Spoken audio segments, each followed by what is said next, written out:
എല്ലാവർക്കും FN റെസിപ്പീസിലേക്ക് ഒരിക്കൽ കൂടി സ്വാഗതം. ഇന്ന് ഞാൻ വന്നിട്ടുള്ളത് ഒരു അടിപൊളി ബ്ലാക്ക് ഫോറസ്റ്റ് കേക്കിൻ്റെ റെസിപ്പിയായിട്ടാണ്. വളരെ എളുപ്പത്തിന് ഓവൻ ഇല്ലാതെയാണ് ഞാൻ ഈ കേക്ക് തയ്യാറാക്കിയിട്ടുള്ളത്. വളരെ ടേസ്റ്റി ആയിട്ടുള്ള ഈ ബ്ലാക്ക് ഫോറസ്റ്റ് കേക്ക് എങ്ങനെ തയ്യാറാക്കാമെന്ന് നമുക്ക് നോക്കാം. ആദ്യം നമുക്കിതിലേക്ക് ആവശ്യമായ ചോക്ലേറ്റ് സ്പഞ്ച് കേക്ക് തയ്യാറാക്കാം. ഞാനിവിടെ 1/3 കപ്പ് പാലെടുത്തിട്ടുണ്ട്. അത് ഒരു ഗ്ലാസ്സിലോട്ട് ഒഴിച്ച് കൊടുത്ത് നമുക്ക് വിനാഗിരി 1 ടീസ്പൂൺ എടുത്ത് ഈ പാലിലോട്ട് ഒഴിച്ച് നന്നായിട്ടൊന്ന് മിക്സ് ചെയ്ത് വയ്ക്കാം. ബട്ടർ മിൽക്ക് തയ്യാറാക്കാനാണ്. ഞാനിവിടെ 1 കപ്പ് മൈദാമാവ് എടുത്തിട്ടുണ്ട്. നമുക്കതിനെ ഒരു അരിപ്പയിലോട്ട് ഇട്ട് കൊടുക്കാം. അതിൻ്റെ കൂടെ തന്നെ ഒരു 1/4 കപ്പ് കോക്കോ പൗഡറും കൂടെ ഇട്ട് കൊടുക്കാം. 1 ടീസ്പൂൺ ബേക്കിംഗ് പൗഡർ, ഒരു 1/4 ടീസ്പൂൺ ബേക്കിംഗ് സോഡ, ഒരു നുള്ള് ഉപ്പ് കൂടെ ചേർത്ത് ഇതിനെ നന്നായിട്ടൊന്ന് 2 പ്രാവശ്യം ഒന്ന് അരിച്ചെടുക്കാം. 2 പ്രാവശ്യമെങ്കിലും നന്നായിട്ടൊന്ന് അരിച്ചെടുക്കണം. അപ്പോൾ ബേക്കിംഗ് പൗഡറും ബേക്കിംഗ് സോഡയും കോക്കോ പൗഡറും എല്ലായിടും ഒന്ന് ആയി കിട്ടും. അല്ലെങ്കിൽ ഒരു പ്രാവശ്യം അരിച്ചതിന് ശേഷം നന്നായിട്ടൊരു ഹാൻഡ് വിസ്ക് കൊണ്ട് നന്നായിട്ടൊന്ന് മിക്സ് ചെയ്ത് മാറ്റി വയ്ക്കാം. ഞാനിവിടെ ഒരു 3 മുട്ട എടുത്തിട്ടുണ്ട്. 1 ടീസ്പൂൺ വാനില എസൻസ് ഇതിൻ്റെ കൂടെ ഒഴിച്ച് ഇതിനെ നമുക്ക് നന്നായിട്ടൊന്ന് ബീറ്റ് ചെയ്തെടുക്കാം. ഞാൻ 1 കപ്പ് പൊടിച്ച പഞ്ചസാര എടുത്തിട്ടുണ്ട്. അപ്പോൾ മുട്ട നന്നായിട്ടൊന്ന് പതഞ്ഞ് വന്നതിന് ശേഷം നമുക്ക് ഈ 1 കപ്പ് പൊടിച്ച പഞ്ചസാര കുറേച്ച് ഇതിൻ്റെ കൂടെ ഒന്ന് ഇട്ട് കൊടുത്ത് നന്നായിട്ടൊന്ന് ബീറ്റ് ചെയ്തെടുക്കാം. പൊടിച്ച പഞ്ചസാര ഇട്ട് നന്നായിട്ട് ബീറ്റ് ചെയ്തതിന് ശേഷം ഞാനൊരു 1/4 കപ്പ് സൺഫ്ലവർ ഓയിൽ എടുത്തിട്ടുണ്ട്. അത് ഇതിൻ്റെ കൂടെ ഒഴിച്ച് ജസ്റ്റ് ഒന്ന് ബീറ്റ് ചെയ്തെടുക്കാം. ഇനി നമുക്ക് നേരത്തെ എടുത്ത് വെച്ചിരുന്ന പാലും വിനേഗരിയും ചേർത്ത് തയ്യാറാക്കി വെച്ചിരുന്ന ബട്ടർ മിൽക്ക് ഇതിൻ്റെ കൂടെ ഒന്ന് ഒഴിച്ച് ജസ്റ്റ് ഒന്ന് ബീറ്റ് ചെയ്തെടുക്കാം. ഇനി നമുക്ക് നേരത്തെ മാറ്റി വെച്ചിരുന്ന ഡ്രൈ ഇൻഗ്രീഡിയൻസ് കുറേശ്ശെ ഇതിൻ്റെ കൂടെ ഇട്ട് ഒന്ന് ഫോൾഡ് ചെയ്തെടുക്കാം. ഞാനിവിടെ ജസ്റ്റ് ഒന്ന് ബീറ്റ് ചെയ്താണ് എടുക്കുന്നത്. അപ്പോൾ ലോ സ്പീഡിൽ വെച്ച് വേണം മാവിട്ടതിന് ശേഷം ബീറ്റ് ചെയ്തെടുക്കാൻ. ഞാൻ 3 പ്രാവശ്യമായിട്ടാണ് ഡ്രൈ ഇൻഗ്രീഡിയൻസ് ഇട്ട് ഒന്ന് മിക്സ് ചെയ്തെടുത്തത്. ഓവർ മിക്സ് ആവാൻ പാടില്ല, ജസ്റ്റ് നന്നായിട്ടൊന്ന് മിക്സ് ചെയ്തെടുത്താൽ മതി. ഇപ്പോൾ ഇവിടെ മാവ് നന്നായിട്ടൊന്ന് മിക്സ് ചെയ്ത് വന്നിട്ടുണ്ട്. ഇനി നമുക്ക് കേക്ക് ടിന്നെടുത്ത് ഓയിൽ സ്പ്രെഡ് ചെയ്തെടുക്കാം. കേക്ക് ടിന്നിൽ നന്നായിട്ട് ഓയിൽ സ്പ്രെഡ് ചെയ്താൽ ബട്ടർ പേപ്പർ ഇടേണ്ട ആവശ്യം തന്നെ വരുന്നില്ല. ബട്ടർ പേപ്പർ വേണമെങ്കിൽ ഇട്ട് കൊടുക്കാം. ഞാനിപ്പോൾ ഇവിടെ ബട്ടർ പേപ്പർ ഇടാതെയാണ് കേക്ക് ബാറ്ററി ഈ കേക്ക് ടിന്നിലോട്ട് ഒഴിച്ച് കൊടുക്കുന്നത്. എന്നാലും പെട്ടെന്ന് ഇളകി കിട്ടും. അപ്പോൾ അതിന് മുമ്പ് നമ്മൾ കേക്ക് ഉണ്ടാക്കാനായിട്ട് ഉപയോഗിക്കുന്ന പാത്രം ഒന്ന് പ്രീ ഹീറ്റ് ചെയ്യാനായിട്ട് വയ്ക്കണം. ഒരു 10 മിനിറ്റ് പ്രീ ഹീറ്റ് ചെയ്ത് വെക്കണം. നമുക്കിതിനെ നന്നായിട്ടൊന്ന് ടാപ്പ് ചെയ്ത് കൊടുക്കാം.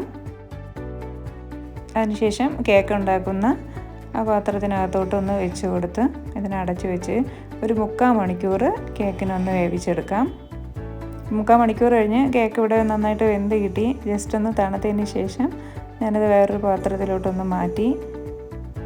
ബട്ടർ പേപ്പർ ഇട്ടില്ലെങ്കിലും കേക്ക് ടിന്നിൽ നിന്ന് പെട്ടെന്ന് തന്നെ കേക്ക് ഇളകി കിട്ടി. ഒട്ടും കരിഞ്ഞൊന്നും പോകാതെ നന്നായിട്ട് കിട്ടിയിട്ടുണ്ട്. നല്ല സോഫ്റ്റ് ആയിട്ടുള്ള കേക്കാണ്.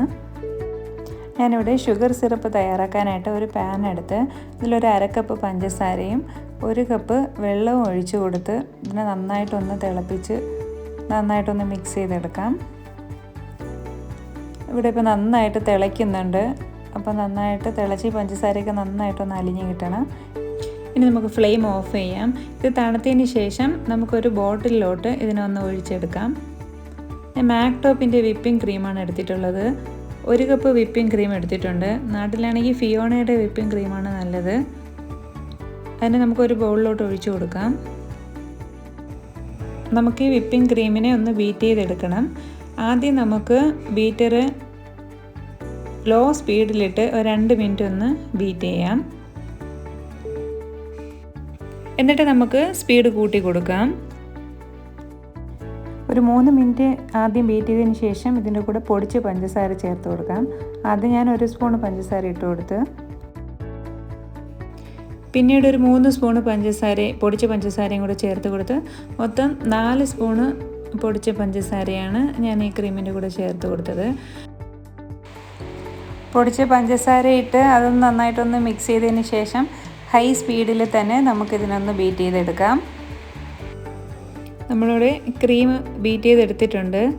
അപ്പോൾ ലാസ്റ്റ് ആകുമ്പോൾ ബീറ്റ് ചെയ്യുമ്പോൾ ഇങ്ങനെ ഒരു പാകത്തിന് നമുക്ക് കിട്ടും. ഇപ്പോൾ ഇവിടെ നന്നായിട്ട് ബീറ്റ് ചെയ്ത് വന്നിട്ടുണ്ട്.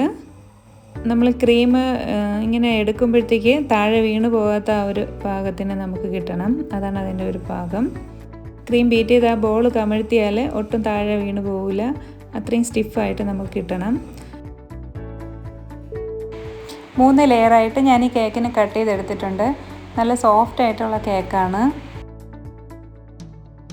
നമുക്ക് ഈ കേക്കൊന്ന് ക്രീം തേച്ച് ഡെക്കറേറ്റ് ചെയ്തെടുക്കാം. ആദ്യം ഒരു കേക്ക് ബോർഡ് വെച്ചിട്ട് ജസ്റ്റ് കുറച്ച് ക്രീം ഒന്ന് അപ്ലൈ ചെയ്ത് കൊടുക്കാം. അതിനുശേഷം ആദ്യത്തെ ലെയർ നമുക്ക് ഇതിൻ്റെ മുകളിലായിട്ട് വെച്ച് കൊടുക്കാം. എന്നിട്ട് നേരത്തെ നമ്മൾ തയ്യാറാക്കിയെടുത്ത ഷുഗർ സിറപ്പ് ഞാനൊരു ബോട്ടിലാക്കി ഹോളിട്ട് എടുത്തിട്ടുണ്ടായിരുന്നു.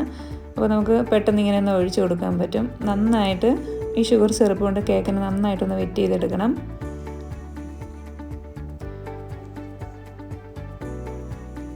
എന്നിട്ട് നമുക്ക് ഇതിൻ്റെ മുകളിലായിട്ട് ക്രീം വെച്ച് കൊടുത്ത് നന്നായിട്ടൊന്ന് അപ്ലൈ ചെയ്തെടുക്കാം.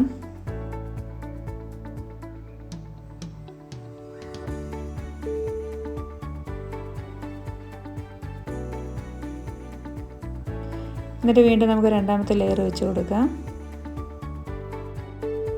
ഇതിൽ നന്നായിട്ട് ഷുഗർ സിറപ്പ് കൊണ്ട് നന്നായിട്ടൊന്ന് വെറ്റ് ചെയ്തെടുക്കാം. എല്ലാ ഭാഗത്തും ആകുന്ന രീതിയിൽ ഷുഗർ സിറപ്പ് ഒഴിച്ചു കൊടുക്കണം. എന്നിട്ട് നമുക്ക് ഇതിൻ്റെ മുകളിലും ക്രീം തേച്ച് കൊടുക്കാം.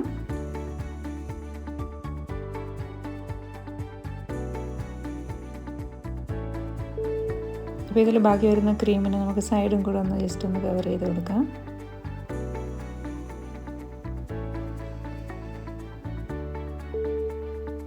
എന്നിട്ട് നമുക്ക് അടുത്ത ലെയർ ഇതിൻ്റെ മുകളിലായിട്ട് വെച്ച് കൊടുക്കാം.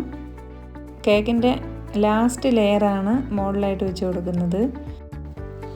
ഷുഗർ സിറപ്പ് വീണ്ടും നന്നായിട്ട് എല്ലാ ഭാഗത്തും ഒഴിച്ച് കൊടുത്തിട്ട് നമുക്ക് ക്രീം നന്നായിട്ടൊന്ന് തേച്ചെടുക്കാം.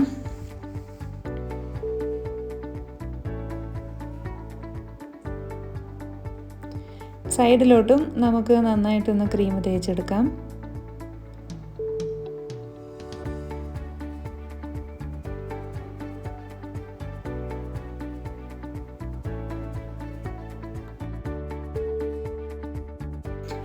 ഡെക്കറേറ്റ് ചെയ്യാനായിട്ട് ഞാൻ കുറച്ച് ക്രീം എടുത്ത് ഒരു പൈപ്പിംഗ് ബാഗിലോട്ട് മാറ്റുന്നുണ്ട്.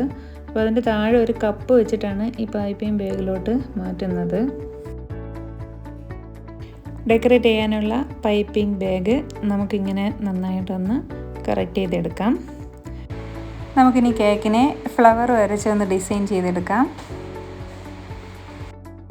നമുക്ക് ഇഷ്ടമുള്ളതുപോലെ ഡെക്കറേറ്റ് ചെയ്യാവുന്നതാണ്. ആദ്യമായിട്ട് ഉണ്ടാക്കുന്നവർക്കും എല്ലാം ഈ കേക്ക് തയ്യാറാക്കാവുന്നതാണ്. വലിയ ബുദ്ധിമുട്ടൊന്നും ഇല്ലാതെ പെട്ടെന്ന് തയ്യാറാക്കി എടുക്കാൻ പറ്റുന്ന എളുപ്പമുള്ള റെസിപ്പിയാണിത്. അപ്പോൾ ഞാനിതിൻ്റെ താഴോട്ടും ചെറുതായിട്ടിങ്ങനെ ഒരു ഫ്ലവർ വെച്ച് കൊടുക്കുന്നുണ്ട്. സൈഡിലോട്ടും ചെറിയ ഫ്ലവേഴ്സ് വെച്ച് കൊടുക്കുന്നുണ്ട്. ഡെക്കറേഷനൊക്കെ നമുക്ക് ഇഷ്ടമുള്ളതുപോലെ ചെയ്ത് കൊടുക്കാം. ഇത്രയും ഫ്ലവർ വെച്ച് കൊടുക്കണമെന്നൊന്നുമില്ല. ഞാൻ കുറച്ച് ഡാർക്ക് കോമ്പൗണ്ട് ഗ്രേറ്റ് ചെയ്തെടുത്തിട്ടുണ്ട്. കുറച്ച് വലുതായിട്ടും കുറച്ച് ചെറുതായിട്ടുമാണ് ഗ്രേറ്റ് ചെയ്തെടുത്തത്. കുറച്ച് വലുതായിട്ട് ഗ്രേറ്റ് ചെയ്തത് ഈ കേക്കിൻ്റെ മുകളിലായിട്ട് ഇട്ട് കൊടുക്കാം. ഗ്രേറ്റ് ചെയ്തതിന് ശേഷം കുറച്ച് സമയം നമ്മൾ ഫ്രിഡ്ജിൽ വെച്ചിട്ട് എടുക്കേണ്ടതാണ്, അല്ലെങ്കിൽ നമ്മൾ കയ്യിലൊട്ടും. കുറച്ച് ചെറുതായി ഗ്രേറ്റ് ചെയ്തെടുത്ത ഡാർക്ക് കോമ്പൗണ്ട് ഇതിൻ്റെ സൈഡിലായിട്ട് ഇട്ട് കൊടുക്കുന്നുണ്ട്. ഞാനിങ്ങനെയാണ് സൈഡിലോട്ട് ഇട്ട് കൊടുക്കുന്നത്. ഈ ഫ്ലവർ വയ്ക്കുന്നതിന് മുമ്പ് സൈഡിലോട്ട് ഇട്ട് കൊടുക്കുന്നതാണ് നല്ലത്. സാധാരണ അങ്ങനെയാണ് ചെയ്യാറ്. ഇതിപ്പോൾ മറന്നുപോയി. സൈഡിലേക്ക് ഈ ഡാർക്ക് കോമ്പൗണ്ട് ചോക്ലേറ്റ് ഇട്ട് കൊടുത്തതിന് ശേഷം ഒരു ടിഷ്യൂ വെച്ചിട്ട് നമുക്ക് ഈ കേക്ക് ബോർഡ് ക്ലീൻ ചെയ്തെടുക്കാവുന്നതാണ്. ഇനി നമുക്ക് ഓരോ ഫ്ലവറിൻ്റെയും മുകളിലായിട്ട് ചെറി വെച്ച് കൊടുക്കാം. അങ്ങനെ നമ്മുടെ അടിപൊളി ടേസ്റ്റിലുള്ള ബ്ലാക്ക് ഫോറസ്റ്റ് കേക്ക് ഇവിടെ റെഡി ആയിട്ടുണ്ട്. ഒരു 2-3 മണിക്കൂർ ഫ്രിഡ്ജിൽ വെച്ചതിന് ശേഷം ഈ കേക്ക് കട്ട് ചെയ്യുന്നതാണ് നല്ലത്. വളരെ ടേസ്റ്റി ആയിട്ടുള്ള ഈ കേക്ക് നിങ്ങളെല്ലാവരും ഒന്ന് ട്രൈ ചെയ്ത് നോക്കുക. വീഡിയോ ഇഷ്ടമായ ലൈക്ക് ചെയ്യാനും ഷെയർ ചെയ്യാനും മറക്കരുത്. നിങ്ങളുടെ അഭിപ്രായങ്ങൾ കമൻറ്റ് ചെയ്യുക. വീണ്ടും ഒരു റെസിപ്പിയുമായി നമുക്ക് വീണ്ടും കാണാം. Thank you for watching.